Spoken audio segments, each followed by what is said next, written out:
번째 만남 마쳤습니다. 새로 다음 주 주일날 새가족반을 10시 15분에 제 사무실에서 시작합니다. 저에게 오셔서 저랑 4번의 만남 새가족반 안 하신 분들은 꼭 참석해 주시기를 바랍니다. 저도 오늘 저를 따라서 한번 같이 한번 하나님 앞에 기도하는 마음을 지겠습니다. 무엇을 하든지 다 하나님의 영광을 위하여 하라. 무엇을 하든지 다 하나님의 영광을 위하여 하라. 우리의 인격이 주님을 닮게 하소서. 우리의 인격이 주님을 닮게 하소서. 우리의 가정과 교회가 건강하게 하소서. 우리의 가정과 교회가 건강하게 하소서. 아멘. 제가 시켜서 따라하니까 엄청 따라하지 마시고 뜻을 새기면서 올해 한 해는 기도하는 마음 그렇게 이루어가기를 축원합니다. 20세기 초에 보수주의 신학자였고 성경 주석가였던 에릭 사워라는 분은 우리가 살아가는 현대는 부활의 시기다. 9세기의 부활로 첫 번째 부활이 시작됐고 우리 믿는 자의 부활로 나중에 끝날 것이다. 이 between 두 부활절 사이 중간은 예수 그리스도를 말미암아 생명을 얻은 자들의 영적인 부활이 있다.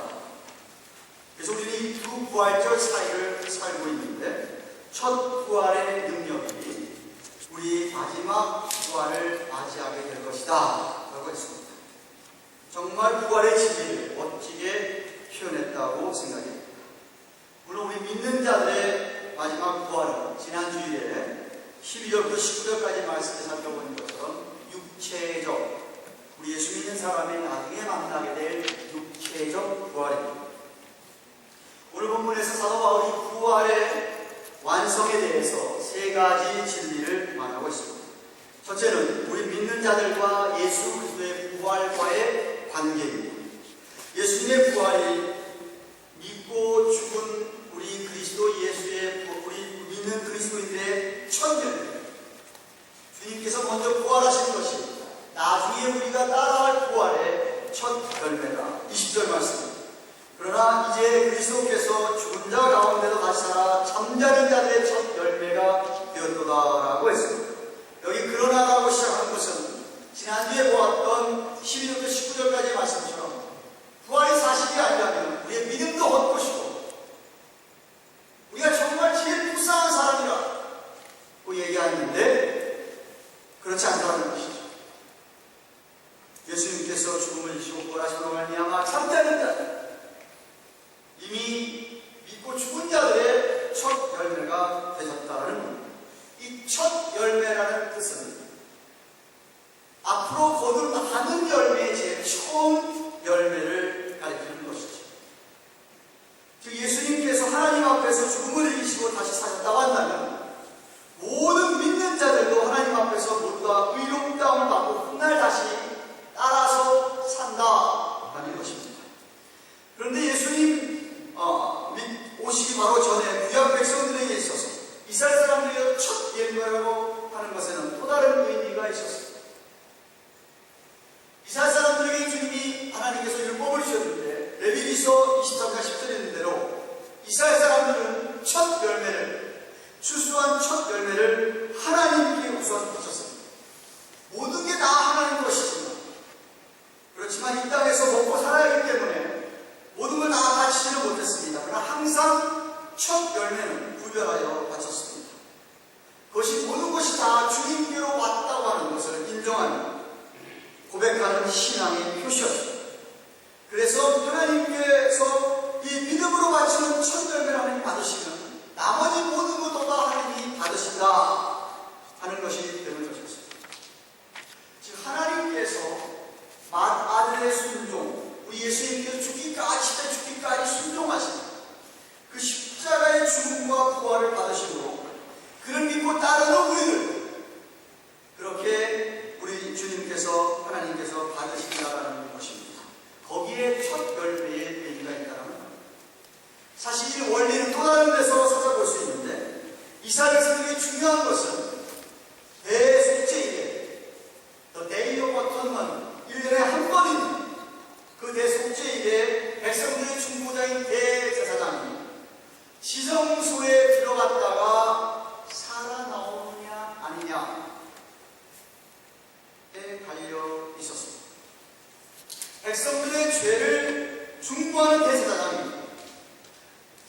지성소에 들어갔다가 죽임을 당하고 나오지 못한다고 하는 것은 하나님께서 그 백성들을 거부하시는 것이었습니다. 죄를 용서하지 않는 것이었습니다. 그런데 대제사장이 1년에 한 번 들어가는 그 대속죄인데 지성소에 들어갔다가 살아나오는 경우는 백성들의 죄를 용서하신다는 표시였습니다. 이 진리를 다른 각도에서 우리에게 적용을 하자면, 만약 저와 여러분이 드리는 이 예배가 하나님 앞에 온전히 닫혀지는 예배가 된다고 한다면 우리의 삶이 하나님께 바쳐지는 것과 다름이 없습니다. 그런데 여러분이 드리는 예배가 하나님께서 받으시는 예배가 아니라고 한다면, 여러분이 예배를 드리면서 하나님을 만나지 못한다고 한다면 나머지 여러분의 세상에 보는 삶은 아무런 의미가 없는 삶이라는 것입니다. 왜냐하면 예배가 우리의 첫 열매이기 때문에 그렇습니다. 그래서 여러분이 어찌하든지 예배를 통하여 살아계신 하나님을 만나시기를 바랍니다. 그러면 여러분 다른 삶 속에서도 하나님께서 여러분과 동행하시는 것을 체험하게 될 겁니다. 이어서 바울은 21절에 사망이 사람으로 말미암았으니 죽은 자의 부활도 사람으로 말미암는도다라고 하였습니다. 여기 처음 나오는 언급하는 사람은 인류의 대표인 아담을 지칭하는 것이며, 두 번째 사람은 예수 그리스도입니다. 그래서 22절에 설명하기를 아담 안에서 모든 사람이 죽은 것 같이 그리스도 안에서 모든 사람이 삶을 얻으리라고 하였습니다. 물론 아담 안에서 모든 사람이 죽었다는 말은 아담의 범죄로 인해서 모든 사람에게는 사망을 가리킵니다. 로마서 5장 12절에 이러므로 한 사람으로 말미암아 죄가 세상에 들어오고 죄로 말미암아 사망이 왔나니 이와 같이 모든 사람이 죄를 지었기 때문에 사망이 모든 사람에게 이르렀습니다 한 거죠. 그러나 그리스도 안에서 믿음을 가진 사람은 생명을 얻게 된다는 뜻입니다. 이렇듯이 성경은 전 인류를 딱 두 종류로 나누고 있습니다. 하나는 그냥 아담 안에서 평생 있는 사람, 어떤 사람은 아담 안에서 믿음으로 나와 그리스도 안에 예수를 믿어서 주님 안에 있는 사람들, 딱 둘로 나뉩니다. 중간은 없습니다. 이것도 아니고 저것도 아닌 사람은 없습니다. 그런데 예수님을 믿고 죽은 사람은 예수님처럼 죽음을 통과한 후에 훗날 다시 사는데 부활하신 예수님의 육체와 똑같은 그런 몸으로 부활하게 됩니다. 참 새로운 신비한 몸으로 부활하는 것이죠. 어떻게 합니까?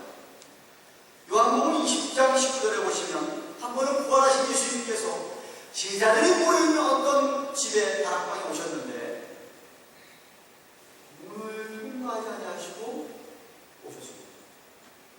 신기한 몸이죠. 똑똑히 알아볼 수 있는 몸인데 문을 통과하지 않으시고 슬그머니 들어오신 것을 안에 있던 제자들이 알아보았습니다.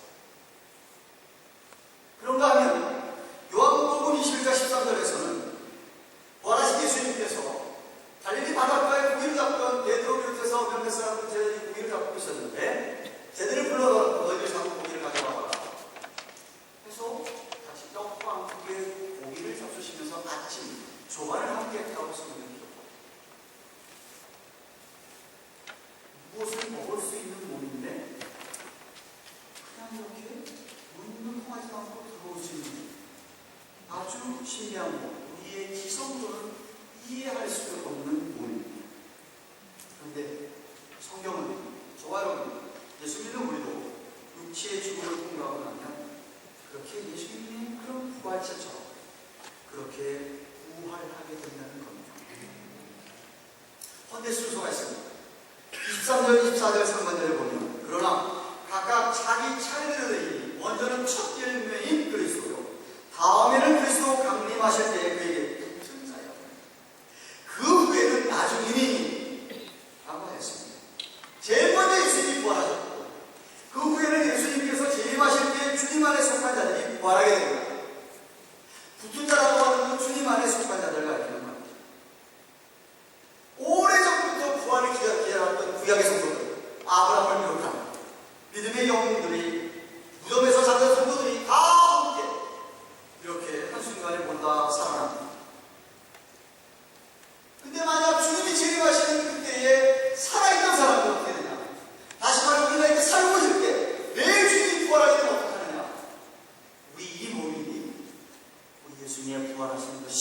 진지한 영적인 무언가 변화해서 주님과 함께 삽니다. 데살로니가전서 4장 16절 17절 말씀. 주께서 호령과 천사장의 소리와 하나님의 나팔로 친히 흘러서 강림하시니 그리스도 안에서 죽은 자들의 먼저 일어나고 그의 우리 살아남은 자로 저희와 함께 구름 속으로 끌어올려 공중에서 주를 영접하게 하시니 그래 우리가 항상 주와 함께 있겠다고 말씀하셨습니다. 그러면 여러분, 이 부활의 진리를 믿는 사람들은 삶에, 현재 살아가는 삶에 영향을 미치게 되어 있습니다. 왜? 세상의 종말입니다. 종말이면 주님이 재림하시니 그때 죽었던 인생한테 나도 만약 살아있으면 이게 바뀌게 돼서 주님 부활로 주님을 만나게 되는구나. 그러면 아까 얘기한 것처럼 주님께 붙어 있어야 되는데 그리스도 안에 있어요. 그래서 안에서 아담 안에서 예수 그리스도를 믿음으로 말미암아 주님 안으로 옮겨졌다고 한다. 주님의 몸처럼 변화돼서 구원할 것에 동참하는 그러한 삶을 살게 되어 있습니다. 무슨 얘기냐면 아담 안에 있다가 그리스도 안에 있다가 그리스도 안에 있다가 아담 안에 이렇게 들락날락 할 수가 없습니다. 그럴 수가 없어요. 천국에 갔다가 지옥에 갔다가 지옥에 갔다가 천국 갔다가 그럴 수가 없습니다. 안 믿으시네?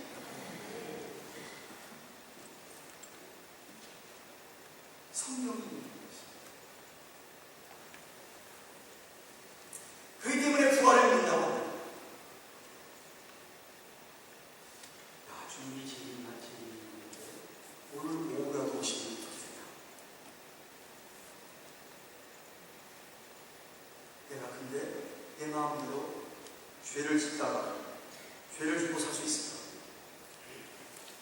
아니면 그리스도 안에 있으면 늘 그리스도 안에 있어요. 그리스도 안에 있다가 아담 안에 가는 사람, 그 사람은 애초부터 그리스도 안에 들어온 사람이 아닙니다. 제가 지금 여러분이 살다가 연합에 죄 짓는 걸 얘기하는 건 아니에요. 그리스도 안에 있는 사람, 연합에 죄를 짓잖아요. 성령께서 그 안에 계시다가 크게 그 사람을 책망하십니다. 그 죄를 회개하게, 애통하게 하고 그 죄로부터 돌이키게 하기 때문에 그의 영혼과 오해하지 않았어요. 그런데 예수님께서 누가복음 18장 8절에 인자가 올 때에 세상에서 믿음을 보겠느냐 그랬습니다.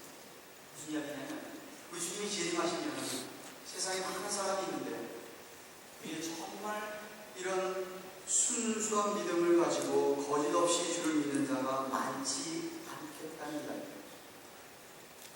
세상 인구가 75억입니다. 75억 가운데서 캐톨릭 신자를 포함해서 미국 같은 나라를 크리스천의 인구를 3분의 1 정도로 봅니다. 그런데 정말 성경 신학자들, 목사들 그 30% 가운데서 천주교 다닌 사람 가운데 구원받는 사람은 아주 적습니다. 천주교 교리가 워낙 잘못된 교리들을 갖고 있습니다. 그래서 불구하고 수정된 사람이 몇몇 있어서 아주 퍼센트가 적습니다. 또 개신교에 다니는 사람들 가운데서 교회 이 들락날락하면서 교회 티 만드는 사람들 다 제외하면 약 18%가 정말 그리스도 안에 있는 사람이 아닌가 생각합니다. 그러면 75인구 가운데 약 13억 정도가 진짜 나중에 천국에서 만난 사람. 워싱턴 볼티모어 지역에 10만 정도 있다고 생각하면 약 18,000명, 17,000명 정도가 진짜 그리스도인을 통합니다.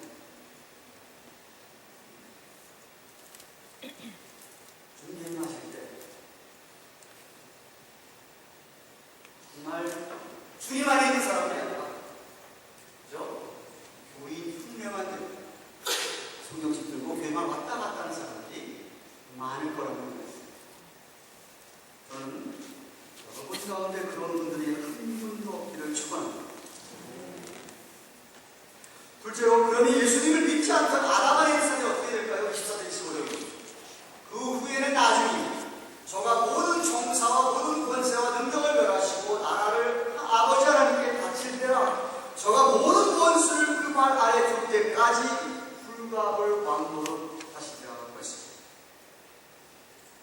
믿지 않는 자들도 요한복음 5장 15절에 의하면 다시 죽었다가 부활을 하려고 합니다.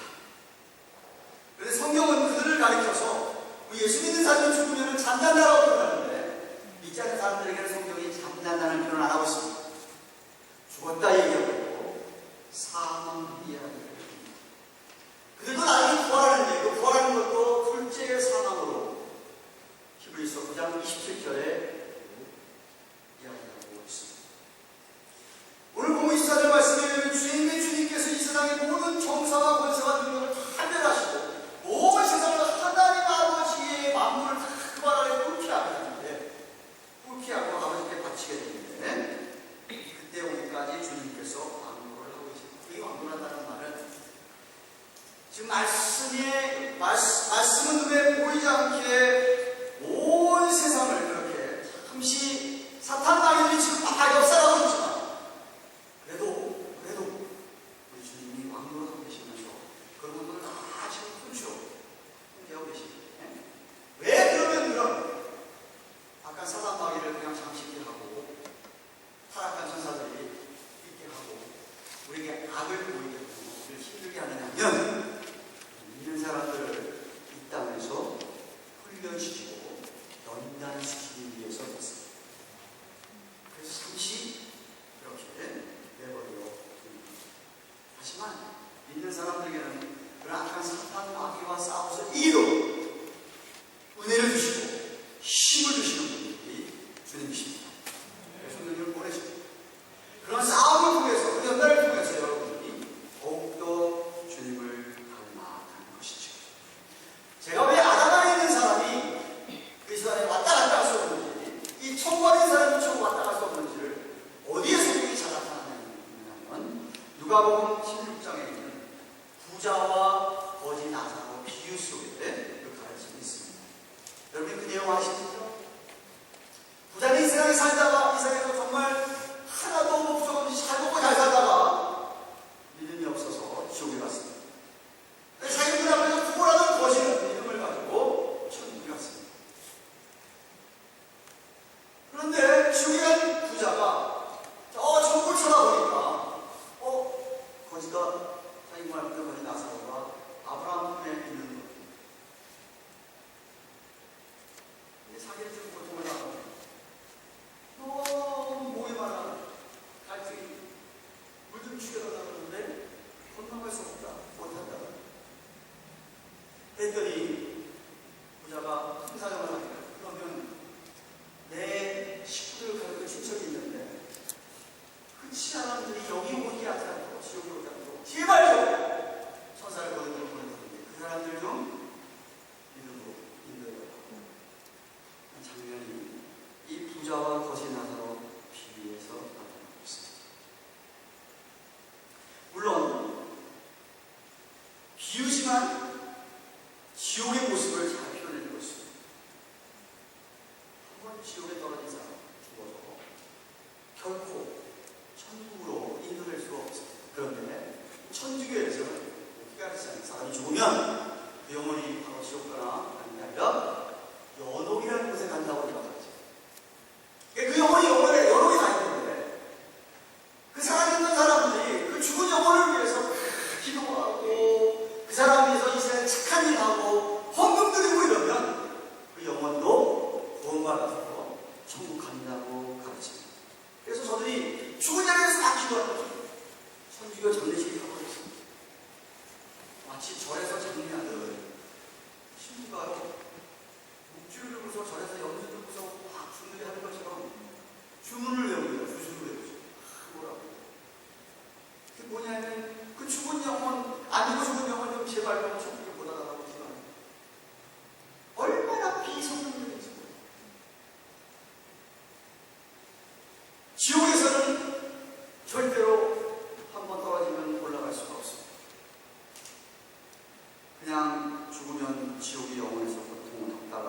주님 재림하시는 순서에 따라 그리고 부활해서 어디 가느냐 하면 둘째 사망이라고 생각하는데 영혼만 고통만 해도 육체까지 고통을 받는 거예요. 얼마 동안?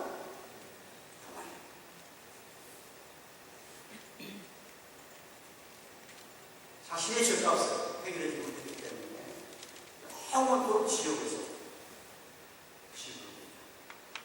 이게 둘째 사망이라고 정의합니다. 그러니까 여러분, 세상에 사는 사람들이 이 세상을 잠시 잠깐 살아가는 이 세상을 그냥 대충 살다 죽으면 그만이지 라고 생각하는 사람, 정말로 안타까운 삶, 정말로 불쌍한 삶, 그렇게 어리석은 사람은 없는 것이죠. 이 지혜를 보입니다. 그 외에 천국과 지옥에 관한 무슨 말씀을 성경에서 더 자세히 설명하고 있지 않아 자세히 모르겠지만 언젠가 말씀드렸듯이 성경에서 언급하고 있는 것만 필요 생각하면 천국에도 분명히 차이가 있고 사람들은 다 다릅니다. 지옥에도 그 인생을 어떻게 살았느냐에 따라서 다 차이가 있을 것이다 하는 것이죠. 이 하나님이 공평성이야. 공을 오신 하나님이십니다. 정말 확실한 건 뭐냐? 아담 안에 있던 사람, 그 사람들과 그리스도 안에 있던 사람들의 운명은 영원히 갈라지게 되는 겁니다. 그리고 분명히 일이 없어야 돼 정말은 있다는 것이죠. 확실히 믿으시면 좋아합니다. 셋째로 부활과 우주 만물과의 관계를 26절에서 28절 마지막 절까지 설명합니다. 26절에 맨 나중에 멸망받은 원수는 사망이라. 이 말씀은 사망이라는 것은 사람을 일시적으로 붙들어둘 뿐이다. 영원히 소멸하는 게 아니라는 뜻입니다. 제가 전에 쭉 설명을 드렸습니다. 주님이 재림하셔서 세상을 심판하실 때는 사망의 효력을 잃어버립니다. 그리고 이 주 만물을 새로워질 겁니다. 사도 요한은 계시록 21장 1절에서 그리고 내가 새하늘과 새 땅을 보니 처음 하늘과 처음 땅이 없어졌고 바다도 다시 있지 않노라 라고 다른 계시를 기록하고 있습니다. 지금 우리 눈에 보이는 이 우주 만물을 다 사라지고 새로운 세계가 펼쳐지게 될 겁니다. 본문 27, 28절 보시면 만물을 저의 발 아래 두셨다 했으니 만물을 아래 둔다 말씀하실 때 만물이 저의 아래 두시니까 그 주에 들지 않는 것은 분명하도다. 만물을 저에게 복종하게 하신 때에는 아들 자신도 그때 만물을 자기에게 복종케 하신 이게 복종케 되리니 이는 하나님이 만유해 주어서 만유하게 계십니다. 무슨 말입니까? 우리 예수님이 만물을 그 말하여 준다고 했으니까 자기는 거기 안 왔는 게 아닙니다. 당연하죠. 예수님은 피조물이 아닙니다. 예수님께서 하신 일이 뭐냐? 모든 피조물을 다 하나님 앞에 복종케 하는 거예요. 모든 사람, 모든 동물, 타락한 천사들까지 다 포함해서 다 주님 아래 무릎을 꿇게 하는 거예요. 그런데 예수님은 자신의 임무를 다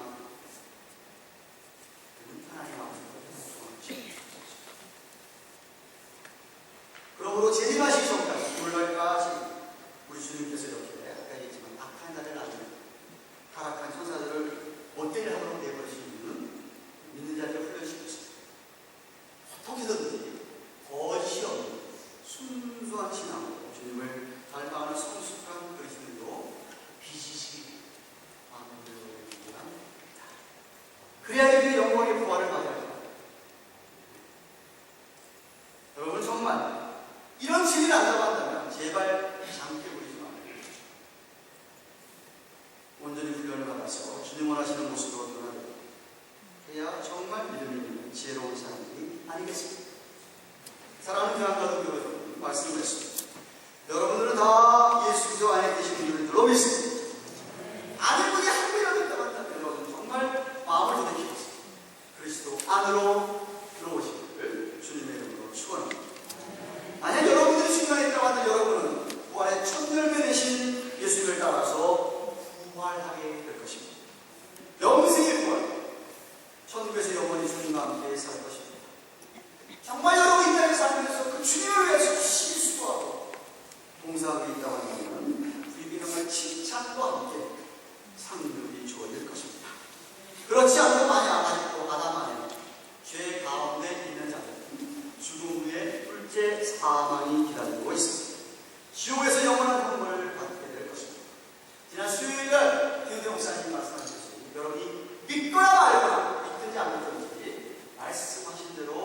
재림하실 것이고 말씀하신 대로 심판하실 것입니다. 분명히 그날은 가까워 있습니다. 그렇다면 여러분 정말 믿는 자들이라고 한다면 여러분은 그리스도 안에 있는 자처럼 말하고 행동하시기 바랍니다. 사도 바울의 사도 바울 소식에 종종 믿는 사람은 예수 그리스도의 옷을 입었다. 이게 무슨 뜻이냐? 여러분 사람이요 옷이 어떠냐에 따라서 그런 행동까지 달라질 수 있습니다.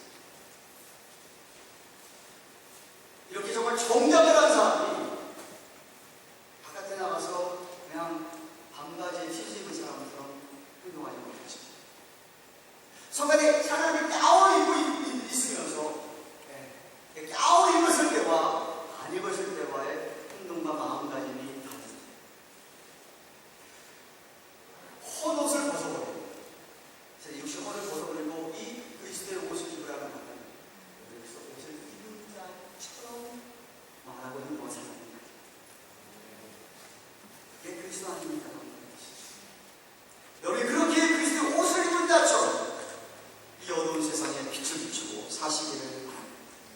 정말 여러분 오늘 교회를 떠나서 오후에 식사를 해야 되는데 그 순간에 주님이 오셔도 괜찮은 삶을 사십시오.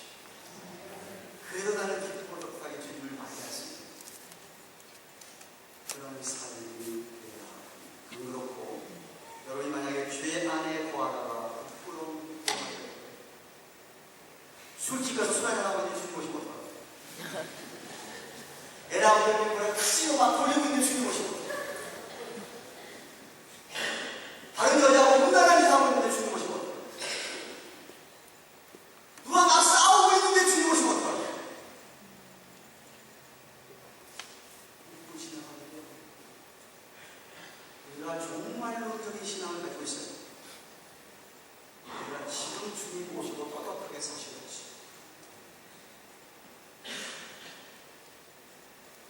알프레드 노벨이라는 사람이 있었습니다. 1897년에 그 유명한 다이너마이트를 발명했습니다. 사람들 깜짝 놀라겠습니다. 이 사람이 폭발물을 발명한 실험을 거치면서 많은 사고를 하는 사람들이 많이 죽기도 했습니다. 그런데 전쟁하려고 하는 사람들이 히트를 쳤습니다. 돈을 엄청 벌어들였습니다. 그래서 엄청난 부와 명예를 얻게 됐습니다. 누가 봐도 정말 그 사람 성공적인 삶을 살아가는 사람이었습니다. 그런데 어느 날 신문을 보는데 그 신문에 충격적인 기사가 있습니다. 죽음의 상인 알프레드 노벨 드디어 사망. 자기가 죽는 거 아닌데? 내가 죽지 않았는데? 느닷없이 자기가 죽었다는 거예요. 그래서 어떻게 되는지 알아봤더니 자기 형인 루드비히 노벨이 죽었는데 그를 알프레드 노벨로 오인한 기사였습니다.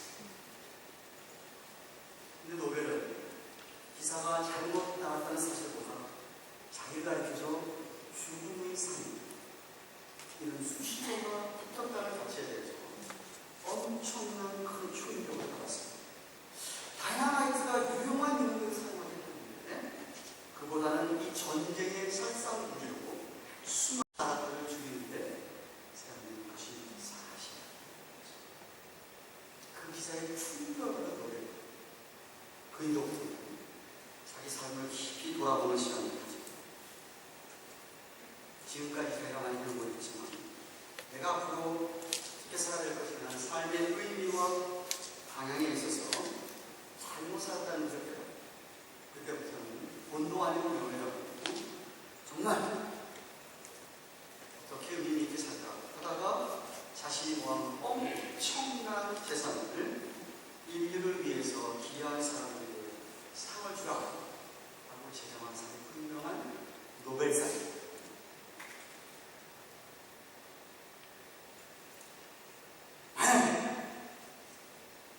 여러분의 내심에서 웃사람이 저 사람 죽음에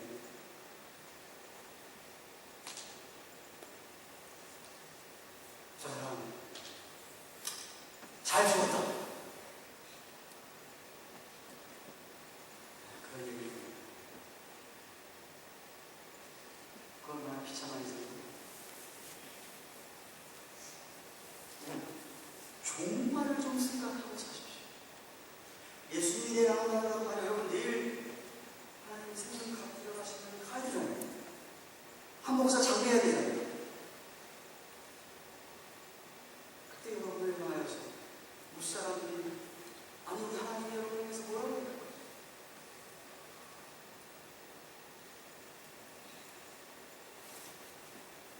죄 가운데 거하고 부러운 부모를 받고 싶다. 아니면 정말 성실하고 정말 주님께 온갖 충성을 애써서 주님 다 부르셔도 할렐루야 하고 주님을 맞이하겠습니다.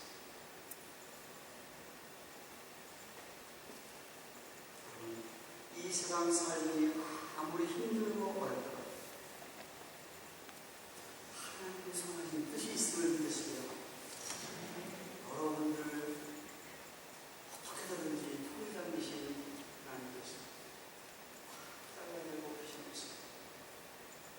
어떻게 하면 하나님의 사랑, 주님의 사랑 남들고 빚으시고 여러분을 어떻게든지 주님을 감게하기 위한 것을 알고 참아 계시는 것이죠. 로마서 8장 29, 30절 기도. 하나님이 미리 아신 자들로 또한 그 아들의 형상을 본받게 합니다. 미리 정하셨습니다. 이는 그로 많은 형제 중에서 많은 아들이 되게 하려 하시더라. 아들이 누구예요? 예수님. 우린 다 예수님의 형제고 싶다. 또한 미리 정하신 그들을 또한 부르시고 부르신 그들을 또한 의롭다 하시고 의롭다 하신 그들을 또한 영광롭게 하십니다. 완료시를 쓰고 있습니다. 앞으로 다가올 제가 지금 얘기하는 영광스러운 그 시간을 오늘 보았어요. 서로 이렇게 표현하고 있습니다. 정말 깨어서 주님께서 오늘 오후에 오셔도 나는 괜찮아. 그럼 따뜻한 삶을 살아가시고 여러분이 주님을 축원합니다. 기도하십시오. 주신 말씀 생각하고 있습니다. 하나님, 내가 죽은 후에 주님의 부활한 것처럼 다시 부활할 날 있을 수 있습니다. 주님 정말 내일 주님 오셔도 아니 나를 주님 내일 부르셔도 정말로 괜찮아요. 아니 오히려 그날을 기대하고 그날을 기다리고 선망하고 있습니다. 기억 감사합니다. 오늘은 정말 떳떳하고 돈 없으게 주를 위해 태양과 지금 같이 동성으로 기도하시기 바랍니다. 기도하십시오. 하나님 아버지 감사합니다. 오늘은 고린도 15장 20절부터 18절 차례가 되었습니다. 사도 바울이 어떻게 우리가 나중에 예수님의 부활처럼 부활하게 되는지 부활의 완성 그 순서를 말씀하셨습니다. 그 예수님 부활의 찬물을 가져주는데 그 열매를 따라서 우리 많은 열매를 맺고 있습니다.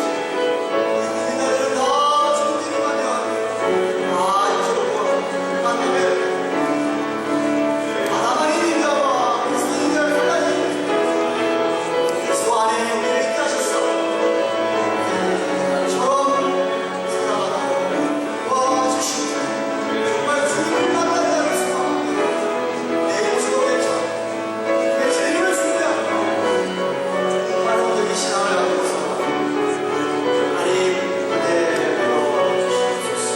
매일매일 수고하게 주시옵소서. 주님 만나는 나의 모습을 매일 우리가 매일 주시옵소서. 감사합니다. 예수님의 이름으로 아멘. 주신 말씀 제가 168장 찬송으로 11조